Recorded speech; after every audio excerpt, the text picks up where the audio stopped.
আসসালামু আলাইকুম প্রিয় শিক্ষার্থীবৃন্দ। আমাদের আজকে রসায়ন অনলাইন ক্লাস একটু ডিলে হয়েছে, এজন্য আমি দুঃখিত।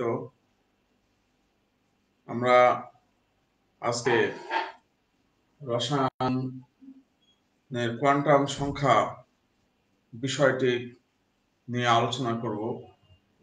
আজকের আলোচনার বিষয় কোয়ান্টাম সংখ্যা।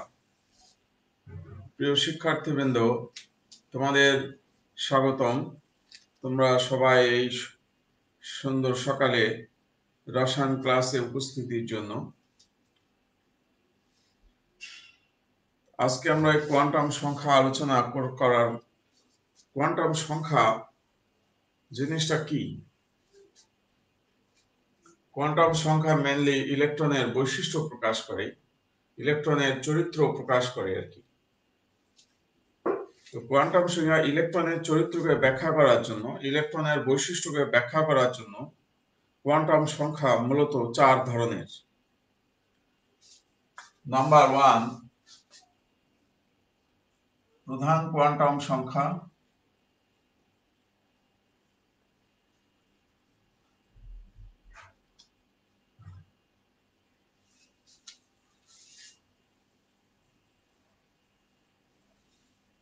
প্রধান কোয়ান্টাম সংখ্যা, এটাকে n দিয়ে প্রকাশ করা হয়। তারপরে 2 নাম্বার,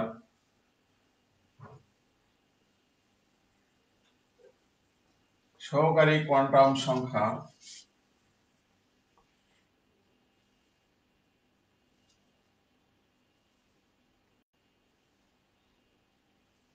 সহকারী কোয়ান্টাম সংখ্যা L দিয়ে প্রকাশ করা হয়।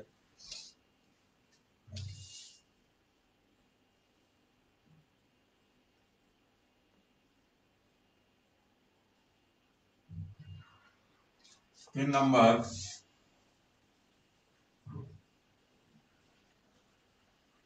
ম্যাগনেটিক কোয়ান্টাম সংখ্যা।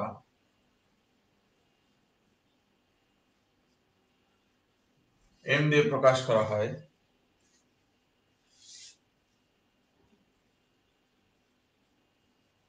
4 নাম্বার হলো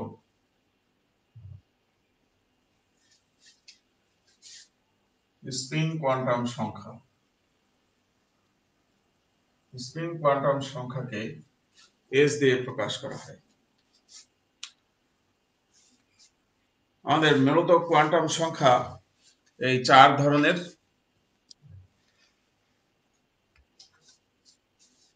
কোয়ান্টাম সংখ্যা মূলত 4 ধরনের। আমরা এখন এই 4 ধরনের কোয়ান্টাম সংখ্যা আস্তে আস্তে ধীরে ধীরে ব্যাখ্যা দেব। প্রিয় শিক্ষার্থীবৃন্দ, প্রধান কোয়ান্টাম সংখ্যা সম্বন্ধে আমরা এখন আলোচনা করব। তোমাদের উপস্থিতি অনেক কম।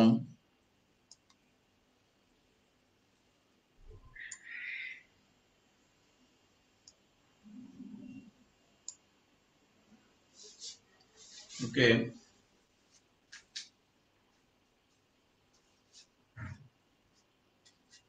আমরা এখন প্রধান কোয়ান্টাম সংখ্যা বিষয়টা নিয়ে আলোচনা করছি।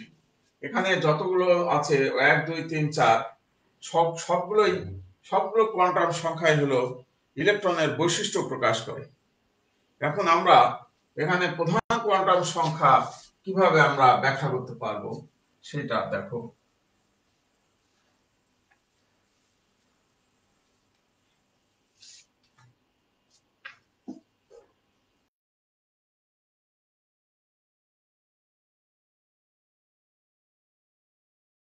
বৃত্তাকার পথ, এই বৃত্তাকার রাস্তাটাকে প্রধান কোয়ান্টাম সংখ্যা দ্বারা প্রকাশ করা হয়। এটাকে n দিয়ে প্রকাশ করা হয়। এটা হলো n ইকুয়াল টু 1, এটা হলো n ইকুয়াল টু 2, এটা হলো n equal two 3। That means নিউক্লিয়াসের চারিদিকে যে ঘূর্ণায়মান কক্ষপথ, বৃত্তাকার যে কক্ষপথ, এই কক্ষপথকে প্রকাশ করার জন্যই হলো প্রধান কোয়ান্টাম সংখ্যা। প্রধান কোয়ান্টাম সংখ্যাকে n দিয়ে প্রকাশ করা হয়। এখানে এই n ইকুয়াল টু 1 কে এর একটা নাম দেওয়া হয় কে শেল, এটাকে বলা হয় এল শেল, এটাকে বলা হয় এম শেল, এরকম এন শেল আরো যদি থাকে, এইভাবে এদেরকে অ্যান্ড এইভাবে নামকরণ দেওয়া হয়, এগুলোকে এই নামে আখ্যায়িত করা হয়। তো প্রধান কোয়ান্টাম সংখ্যার প্রথম ধারণা হলো এটা যে নিউক্লিয়াসের চারিদিকে যে বৃত্তাকার পথ, যে বৃত্তাকার কক্ষপথ, যে পথে ইলেকট্রনগুলো মুভ করছে, সেই পথগুলোকে বলা হয় প্রধান কোয়ান্টাম সংখ্যা। এটার জেনারেল আরেকটা নাম আছে, এগুলোকে বলা হয় অরবিট, শক্তি স্তর, এগুলোকে শক্তি স্তর বা এটার নাম বলা হয় অরবিট, এগুলোকে অরবিট বলা হয়। এখন প্রধান কোয়ান্টাম সংখ্যা সম্বন্ধে একটা আমরা পরিচয় দিলাম। প্রধান কোয়ান্টাম সংখ্যা আমাদেরকে কি ধারণা দেয় সেটা এবার আমরা ব্যাখ্যা করব। আমরা এটা মুছে দিলাম আপাতত, বা এই সাইডে আমরা করি। দেখো প্রধান কোয়ান্টাম সংখ্যা থেকে আমরা কি কি ধারণা পাই, যে নাম্বার 1, ইলেকট্রন বিভিন্ন কক্ষপথে ইলেকট্রনের সংখ্যা, বিভিন্ন কক্ষপথে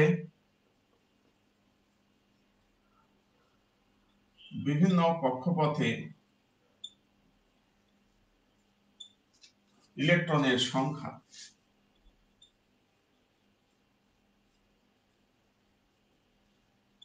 ইলেকট্রনের সংখ্যা সম্বন্ধে ধারণা করা যায়। সংখ্যা কত? 2n²। এটা একটা ফর্মুলা আছে। প্রধান কোয়ান্টাম সংখ্যার সাহায্যে প্রথম যে তথ্যটা জানা যায় সেটা হলো যে নিউক্লিয়াসের চারিদিকে যে বৃত্তাকার পথ, এই বৃত্তাকার পথে কোন স্তরে কতটা করে ইলেকট্রন আছে এই সম্বন্ধে ধারণা পাওয়া যায়। যেমন এখানে 2n², n এর মান যদি 1 হয় তাহলে 2, তার মানে প্রথম স্তরে অনলি 2টো ইলেকট্রন বিদ্যমান। এভাবে যদি আমরা n এর মান যদি 2 বসাই তাহলে 8টা, তার মানে দ্বিতীয়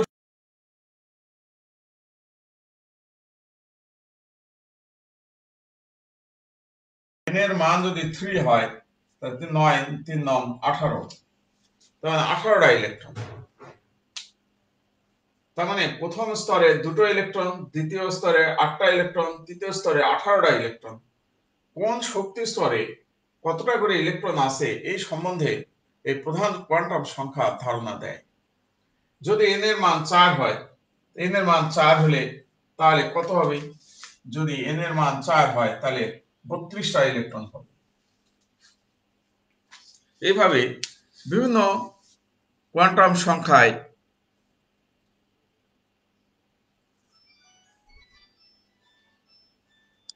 সরি এখানে একটা কমেন্টস আসছে, কমেন্টসটা আমি একটু দেখে নিই।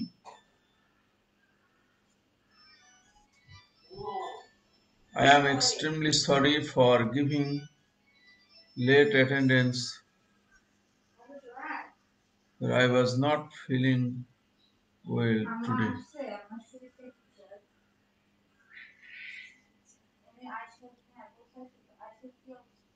বিষয়টা কি বুঝাতে চাচ্ছ বুঝতে পারি নাই, একটু ক্লিয়ার করে বলো।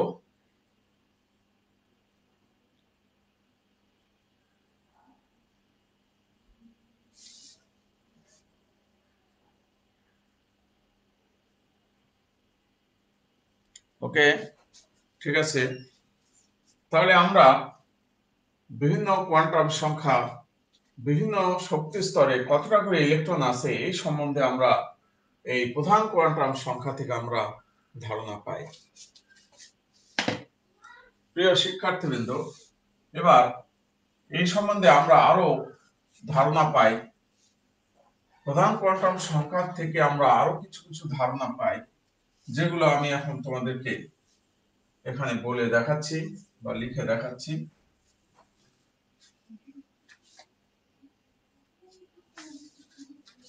দেখো নাম্বার 2, আমরা ব্যাসার্ধের সমীকরণ যখন দেখেছিলাম r equal to n square h square by 4 pi square mz square, আমরা এরকম একটা সমীকরণ দেখেছিলাম।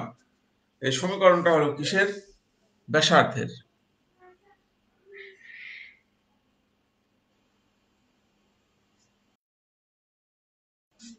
এখন নাম্বার 3 দেখো e equal to minus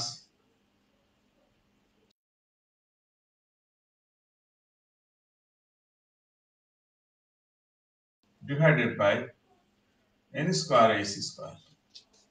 আমরা এই সমীকরণটা আমরা অলরেডি ব্যাখ্যা করেছি তোমাদের সামনে। তাহলে আমরা এই সমীকরণ থেকে দেখো যে প্রধান কোয়ান্টাম সংখ্যা n এর মান, আমরা যদি n এর মান না জানি তাহলে কিন্তু আমরা ব্যাসার্ধ বের করতে পারবো না।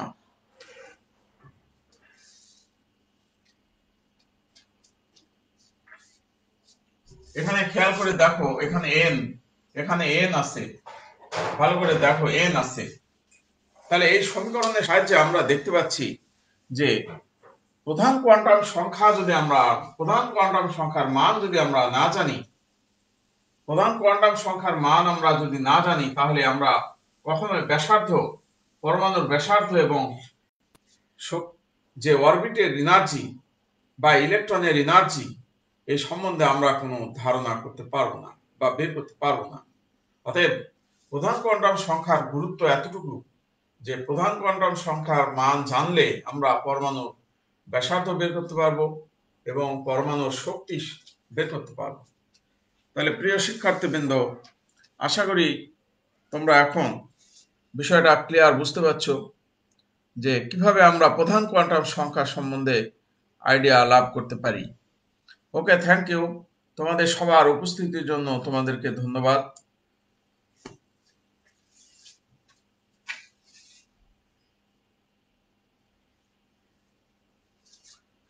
ওকে, তাহলে প্রধান কোয়ান্টাম সংখ্যা সম্বন্ধে আরেকটা ধারণা লাভ করা যায়, সেটা হলো যে নিউক্লিয়াস হতে, নাম্বার 4, নিউক্লিয়াস হতে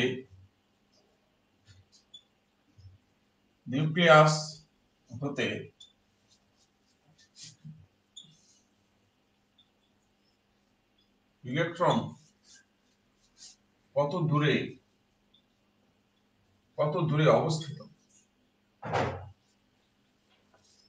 নিউক্লিয়াস হতে ইলেকট্রন কত দূরে অবস্থিত, এই বিষয়টা সম্বন্ধে আমরা ধারণা করতে পারি। ওকে, থ্যাংক ইউ। এখন দেখো যে এই লাস্টের লাইনটার অর্থটা কি। লাস্টের লাইনটার অর্থ হলো যে আমরা এখানে একটু ব্যাখ্যা করে দিই যে ধরা যাক এটা একটা পরমাণু নিউক্লিয়াসের এটা একটা স্তর, এটা একটা স্তর, এটা একটা স্তর, এরকম ভাবে স্তরগুলো আছে। তো এটা হলো কে শেল, মনে করে এটা কে শেল, এটা এল শেল, এটা এম শেল, এটা এন শেল, এরকম শেলগুলো আছে। এখন একটা ইলেকট্রন যদি এখানে থাকে, তার মানে কি এন শেলে ইলেকট্রনটা আছে, তার মানে নিউক্লিয়াস থেকে চতুর্থ শক্তি স্তরে অবস্থান করছে। এই যে ধারণা করা যায় নিউক্লিয়াস থেকে কত দূরে অবস্থিত, সে সম্বন্ধে এই প্রধান কোয়ান্টাম সংখ্যা আমাদেরকে ধারণা দেয়। প্রিয় শিক্ষার্থীবৃন্দ, আমি তাহলে আবার রিপিট করি যে প্রধান কোয়ান্টাম সংখ্যার সাহায্যে আমরা কি কি তথ্য জানতে পারি। প্রথম তথ্য জানতে পারি যে ইলেকট্রন বিভিন্ন শক্তি স্তরে কতটা করে ইলেকট্রন আছে। ইলেকট্রন সংখ্যা সমান কক্ষপথে ইলেকট্রন সংখ্যা সমান, যেটা আমি তোমাদেরকে একটু আগে শিখালাম যে কক্ষপথে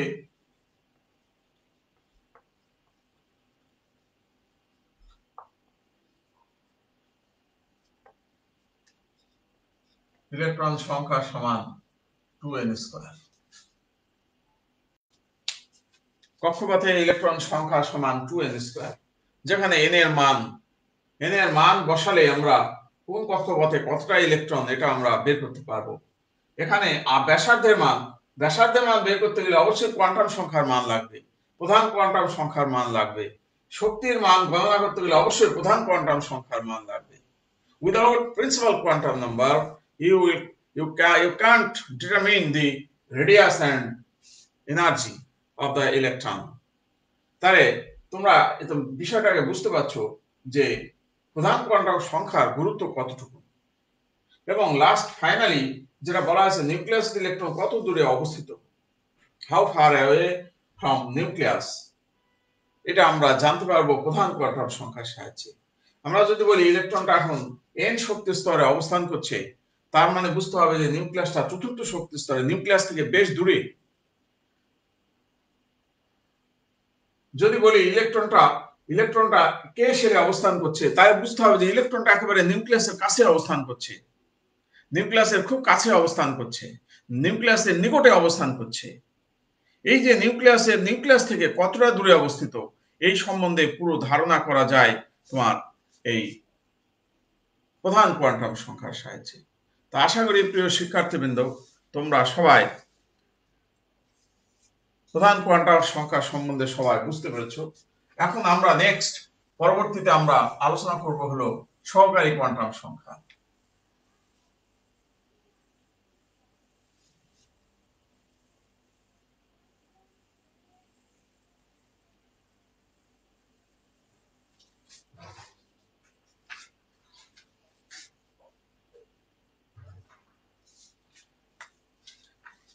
দেখো, সহকারী কোয়ান্টাম সংখ্যা কিভাবে উৎপত্তি হয়, সহকারী কোয়ান্টাম সংখ্যার উৎপত্তি কিভাবে, আমাদেরকে সেটা আগে বুঝতে হবে। কিভাবে আমরা সহকারী কোয়ান্টাম সংখ্যার কথাটা পেলাম, ভালো করে খেয়াল করে দেখো যে আমরা যখন বর্ণালী পড়াশোনা করেছি তখন বলেছি যে এটা যদি n=1 স্তর হয়, এটা যদি n=2 স্তর হয়, তাহলে ইলেকট্রন প্রথম শক্তি স্তর থেকে শক্তি শোষণ করে যদি উপরে উঠে, তাহলে শক্তি শোষণ করে উপরে উঠলো, তারপরে পুনরায় ইলেকট্রনটা যদি আবার তার আগের অবস্থায় ফিরে আসার ফলে কি হবে, রশ্মি বিকিরণ করবে। এবং এটাকে আমরা কি বলেছিলাম, এটাকে আমরা বলেছিলাম বর্ণালী। এবং এই রেখাটাকে কি বলেছিলাম, এটাকে বলেছিলাম বর্ণালী রেখা। এটাকে আমরা বলেছিলাম বর্ণালী রেখা। এটা আমরা বর্ণালী যখন আলোচনা করেছি তখন আমরা এটা বলেছি যে ইলেকট্রনটা যখন তার আদি অবস্থায়, তার reverse to its original state, তার প্রাথমিক অবস্থায় যখন ফিরে আসবে তখন ফিরে আসার ফলে যে রেডিয়েশন দেবে, এটাকে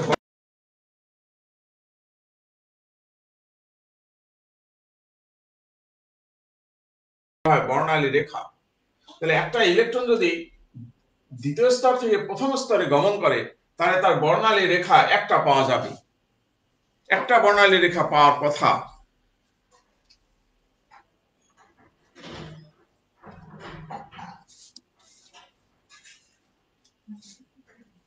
হ্যাঁ, সরি, আমাদের কোয়ান্টাম কথাটা হবে QUAN, কোয়ান্টাম। এটা হবে কারেকশন। আমি এটা কারেকশন করে দেবো। হ্যাঁ, এটা আমি কারেকশন করে দেবো, সরি। দ্যাটস রাইট, এটা রাইট, এটা সঠিক। আমি কারেকশনটা করে দেবো, কারেকশনটা আমি পরে করে দেবো, sorry. Raihan, Rafi, thank you. হ্যাঁ, আমার কারেকশনটা তোমাদের করে দেওয়া হবে।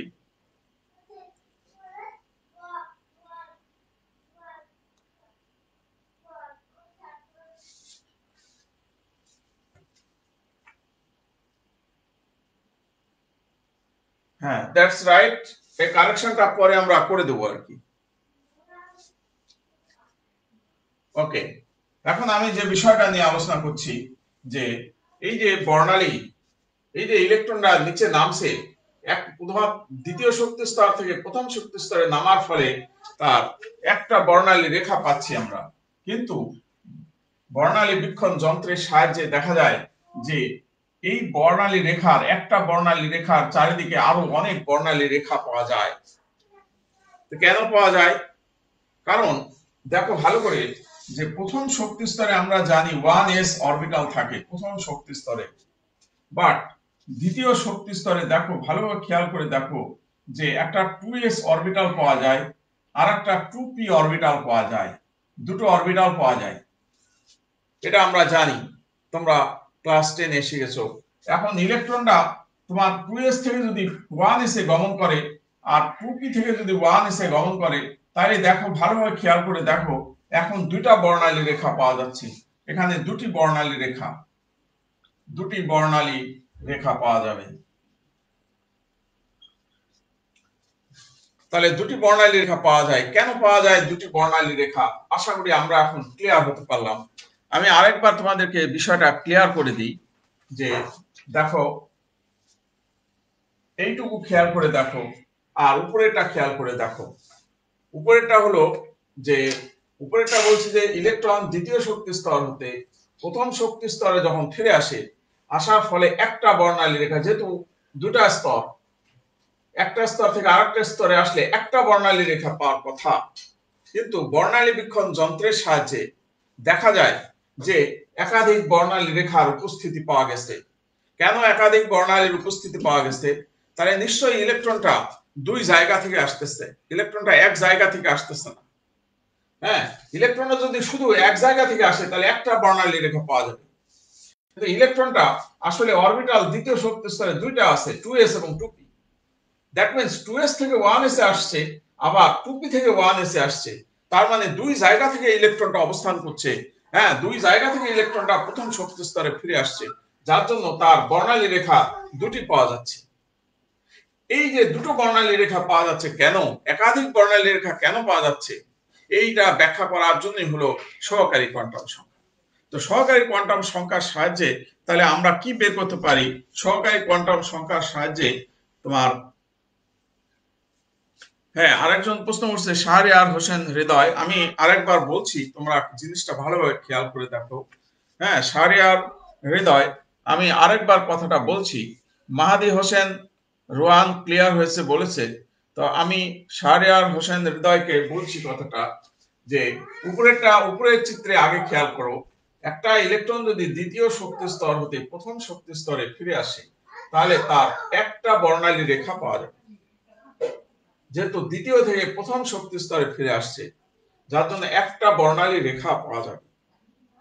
কিন্তু অনুবীক্ষণ যন্ত্রের সাহায্যে বা হাই রিজলভিং পাওয়ার ইনস্ট্রুমেন্টের সাহায্যে যখন এই এক্সপেরিমেন্টটা করা হয়, তখন দেখা যায় যে দ্বিতীয় স্তর থেকে প্রথম স্তরে আসার জন্য বর্ণালী রেখা একাধিক পাওয়া যাচ্ছে। একটা বর্ণালী রেখা সাইড দিয়ে আর একটা বর্ণালী রেখা পাওয়া যাচ্ছে, দুইটা বর্ণালী রেখা পাওয়া যাচ্ছে। এটা হলো হাই রিজলভিং পাওয়ার দিয়ে বর্ণালী বীক্ষণ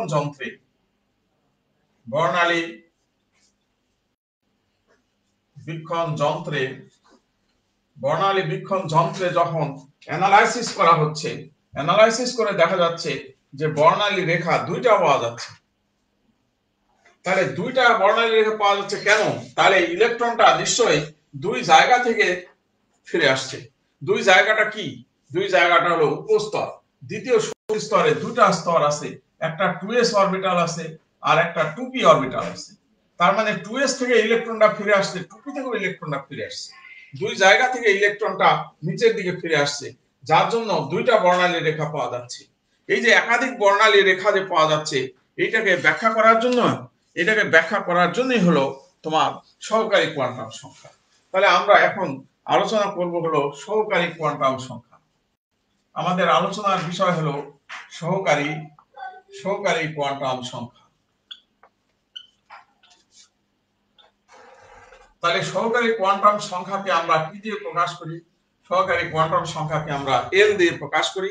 এবং সহকারী কোয়ান্টাম সংখ্যা মেইনলি তাহলে কি বিষয়টা প্রকাশ করে? যে উপস্তর, তার মানে একটা স্তরের মধ্যে, একটা শক্তি স্তরের মধ্যে দুটো দুটো অবস্থান আছে, ইলেকট্রন থাকার দুটো জায়গা আছে। প্রথম শক্তি স্তরে একটাই, যেমন এখন বলেছে ইশরাত সাদিয়া, ওকে ক্লিয়ার হয়েছে, ওকে থ্যাংক ইউ।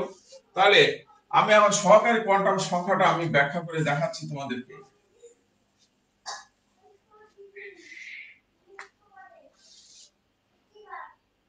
প্রধান কোয়ান্টাম সংখ্যা n ও সহকারী কোয়ান্টাম সংখ্যা l এর মধ্যে সম্পর্কটা যদি আমরা দেখতে চাই, তাহলে আমরা ক্লিয়ার হয়ে যাব। সম্পর্কটা দেখো যে n equal to l plus 1 এটা হয়, অথবা n greater than greater than L plus 1 হয়।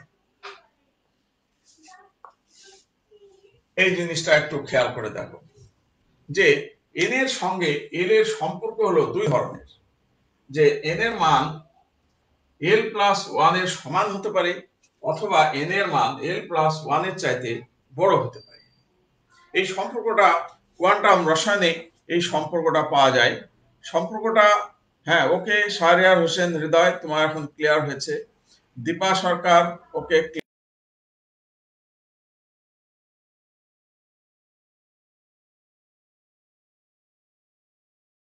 মান হলে তাহলে এল এর মান কত হবে? এল ইকুয়াল টু 0 হবে।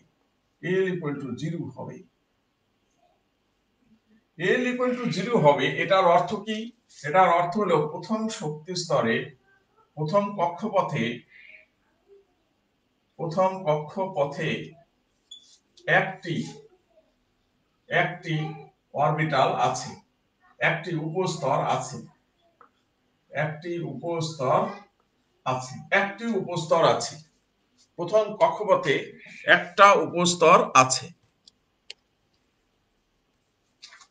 একটু ভালোভাবে খেয়াল করে দেখো, এন এর মান যদি আমরা 1 বসাই তাহলে অবশ্যই এল এর মানটা 0 হতে হবে। এল এর মান 0 মানে একটা উপস্তর আছে। এবার দেখো n ইকুয়াল টু 2 হলে l ইকুয়াল টু কত হবে? এখানে এই সম্পর্ক মতে ভালো করে খেয়াল করে দেখো যে n এর মান যদি আমি এখানে 2 বসাই তাহলে l এর মান নিঃসন্দেহে এখানে কত হবে? নিঃসন্দেহে এখানে 1 হবে। হ্যাঁ, তাহলে l এর মান 1 হবে। আর এই কন্ডিশনে যদি আমরা n এর মান যদি 2 বসাই, n এর মান 2 গ্রেটার দেন হতে হয়, তাহলে l এর মানকে 0 হতে হবে। তার মানে মান দুইটা হবে, 0 এবং 1 হবে। 0 এবং 1 হবে। এর মানে হলো যে দ্বিতীয় কক্ষপথে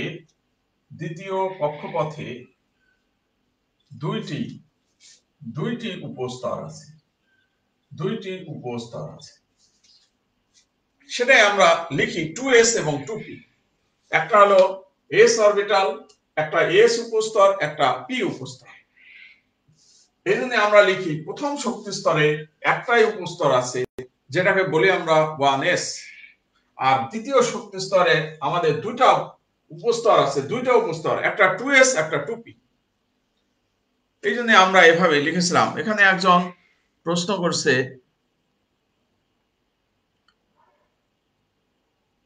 স্যার শক্তি শোষণ করে যখন ফার্স্ট শেল থেকে সেকেন্ড শেলে যায় তখন ইলেকট্রন 2s এ যায় নাকি 2p তে যায়? তারপরে এটা ডিপেন্ড করে এমজেড স্যার বলছিল। আচ্ছা, হ্যাঁ ঠিক আছে। শাহজাদি আহমেদ স্মৃতি একটা কোশ্চেন করছে। হ্যাঁ, প্রথমে দেখো, প্রথমে 2s তারপরে 2p। যেহেতু 2s এর এনার্জি কম আর 2p এর এনার্জি বেশি, আমরা আর একটা দুটো ক্লাস পরেই আমরা এসে ব্যাখ্যা করব যে 2s এর চাইতে 2p এর শক্তি বেশি। কেন বেশি এগুলো আমরা ব্যাখ্যা করব আর দুটো ক্লাস পরে। তখন আমরা ব্যাখ্যা করে দেখব যে ইলেকট্রনটা প্রথমে 2s এ তারপরে দেন 2p। অতএব যখন সে নিচে গমন করবে তখন গমন করার সময় একাধিক বর্ণালী রেখা এই কারণেই পাওয়া যায়, যেহেতু দ্বিতীয় শক্তি স্তরে দুটা উপস্তর। হ্যাঁ, অনন্যা সাহা যেটা লিখেছো ঠিক আছে। হ্যাঁ, আমি এটা বলে দিচ্ছি যে এন এর সঙ্গে এল এর সম্পর্ক দুইটা। একটা হলো এন এর মান এল প্লাস 1 এর সমান হতে পারে অথবা এন এল প্লাস 1 এর চাইতে বড় হতে পারে। এটা হলো সম্পর্ক, এন এর সঙ্গে এল এর সম্পর্ক। এটা প্রধান কোয়ান্টাম সংখ্যার সঙ্গে সহকারী কোয়ান্টাম সংখ্যার সম্পর্ক।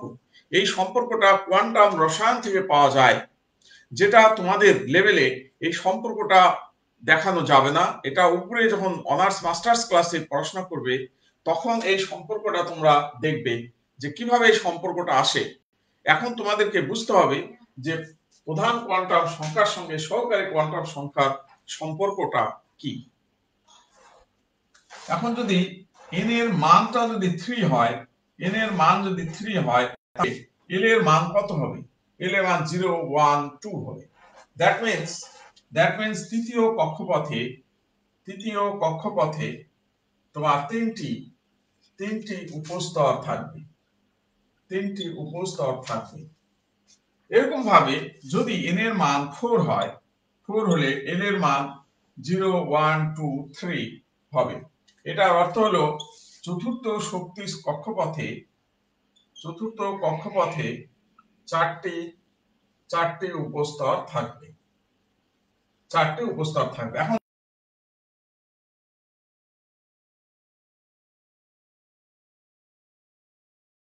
দেখতে পারি যে জেনারেলি n ও l এর মধ্যে সম্পর্ক তোমার l ইকুয়াল টু 0 দিয়ে শুরু হবে, 1 2 লিখে কত দূর পর্যন্ত যাবে, n মাইনাস 1 পর্যন্ত যাবে। এটা হলো জেনারেল সূত্র। লাস্ট সূত্রটা দেখো ভালোভাবে তোমরা।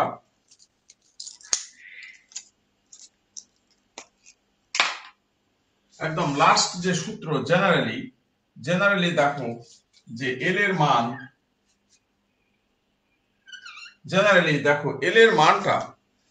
মানটা কি হচ্ছে, এল এর মানটা 0 দিয়ে শুরু হবে, কতদূর পর্যন্ত যাবে, n মাইনাস 1 পর্যন্ত যাবে। এবং এই সমীকরণ পাওয়া যাচ্ছে এইখান থেকে, এই রিলেশনটা থেকে পাওয়া যায়, এই রিলেশনটা n এর সঙ্গে l এর সম্পর্ক হলো যে l এর মান 0 দিয়ে শুরু হবে, সহকারী কোয়ান্টাম সংখ্যার মান 0 দিয়ে শুরু হবে, লাস্ট মান কত হবে, লাস্ট মান হবে n মাইনাস 1, মানে n এর চাইতে 1 কম হবে। এখন তুমি দেখো অরণ্য সাহা যেটা আমি লিখছিলে যে এটা ক্লিয়ার হয়নি, এখন ক্লিয়ার হয়েছে কিনা অরণ্য সাহা, তুমি একবার রিপ্লাই দাও যে এল এর মানটা 0 দিয়ে শুরু হবে, 1 2 3 করে কত দূর যাবে, n মাইনাস 1, মানে n এর চাইতে 1 কম হবে। এখন খেয়াল করে দেখো, প্রথমে এখানে এই সূত্রের সাথে মিলিয়ে দেখো যে n এর মান 1 হলে l এর মান কত হবে, n মাইনাস 1, তাহলে 0 হবে। n এর মান যদি 2 হয় তাহলে l এর মান 0 দিয়ে শুরু হবে, কত দূর পর্যন্ত যাবে, n মাইনাস 1 পর্যন্ত যাবে। দেখো n মাইনাস 1 পর্যন্ত গেলে 2 মাইনাস 1 1, তারপরে n এর মান যদি 3 হয়, তাহলে n এর মান যদি 3 হয় তাহলে মানটা কত দূর পর্যন্ত হবে, এখানে 3 মাইনাস 1 সমান 2 হবে, লাস্ট মানটা 2 হবে। এবং 0 1 2 হবে, 0 দিয়ে শুরু হবে, 0 1 2 করে লাস্ট মান হবে n মাইনাস 1 পর্যন্ত। তারপরে n এর মান যদি 4 হয় তাহলে লাস্ট মান কত হবে, লাস্ট মান হবে 3, এবং আগে কত হবে 0 1 2। এবং l এর যে মানগুলো, এই l এর মানগুলো কি প্রকাশ করে, উপস্তর প্রকাশ করে। দ্যাট মিন্স যাকে উপস্তরকে আমরা আরেকটা ভাষায় বলে থাকি অরবিটাল। হ্যাঁ, ওকে, থ্যাংক ইউ অরণ্য সাহা, তোমাকে ধন্যবাদ। হ্যাঁ, জিনিসটা তুমি এখন ক্লিয়ার হতে পারছো। তারপরেও যদি পড়াশোনায় কোনো সমস্যা হয়, আলোচনায় সমস্যা হয়, তাহলে আমাকে মেসেঞ্জারে আমাকে নক করলে আমি আবার তোমাদেরকে পড়াটা ক্লিয়ার করে দেব, যদি এরপরেও যদি কারো সমস্যা থেকে থাকে। প্রিয় শিক্ষার্থীবৃন্দ, আমি তাহলে আবার বিষয়টা আরেকবার ক্লিয়ার করে দিই যে তোমার প্রধান কোয়ান্টাম সংখ্যার সঙ্গে সহকারী কোয়ান্টাম সংখ্যার যে সম্পর্ক, এই সম্পর্কটা হলো যে এল এর মান 0 1 2 করে যে লাস্ট মান n মাইনাস 1 পর্যন্ত হবে, যেটা এই সমীকরণ থেকে এটা এসেছে, সেই কথাটাই এখানে লিখেছি যে বিভিন্ন শক্তি স্তরে। তাহলে সহকারী কোয়ান্টাম সংখ্যার সম্বন্ধে আমরা কি জানতে পারলাম, যে বিভিন্ন শক্তি স্তরে কতটা করে উপশক্তি স্তর আছে বা কতটা করে অরবিটাল আছে। আমার কথাটা আরো ক্লিয়ার করো যে ইলেকট্রনটা থাকতে হলে, ইলেকট্রনটা দাঁড়াতে হলে তো একটা জায়গা লাগবে। যেমন আমি এখানে দাঁড়িয়ে আছি, ভালোভাবে খেয়াল করে দেখো, আমি এখন এখানে দাঁড়িয়ে আছি, তাহলে আমার দাঁড়িয়ে থাকার জন্য তো একটা জায়গার দরকার। ঠিক তেমনি ইলেকট্রন নিউক্লিয়াসের চারিদিকে যে কক্ষপথে ঘুরছে, সেই কক্ষপথে ঘোরার যে জায়গা, তার তো ইলেকট্রন দাঁড়ানোর জন্য একটা জায়গা লাগবে। তো এই জায়গাটাকে বলা হয় কি, উপস্তর বা অরবিটাল। উপস্তরকে আমরা অরবিটালও বলে থাকি। তার মানে হলো যে প্রথম শক্তি স্তরে একটাই অরবিটাল আছে, যেটাকে আমরা 1s বলি। তাহলে এখন আমরা বিষয়টা একটু ক্লিয়ার করে দিই। এখানে আমরা একটু ক্লিয়ার করে দিই তোমাদেরকে। দেখো যে তোমার n ইকুয়াল টু যখন 1 হবে প্রথম শক্তি স্তরে একটাই অরবিটাল থাকবে, একটাই উপস্তর থাকবে, তার সেটাকে বলা হয় 1s। একটাই অরবিটাল, একটাই উপস্তর। আর n এর মান যখন 2 হবে, n এর মান যখন 2 হবে তখন তার দুইটা উপস্তর থাকবে, একটা 2s একটা 2p, একটা 2s একটা 2p, দুইটা উপস্তর থাকবে। n এর মান যখন 3 হবে তখন তার তিনটা উপস্তর থাকবে, একটা 3s থাকবে, একটা 3p থাকবে, আর একটা 3d থাকবে। এই উপস্তরের নাম এগুলা spd, এগুলা নাম, উপস্তরের এই নাম দিয়ে প্রকাশ করা হয়েছে। যখন তোমার n এর মান 4 হবে তোমার উপস্তর কয়টা থাকবে?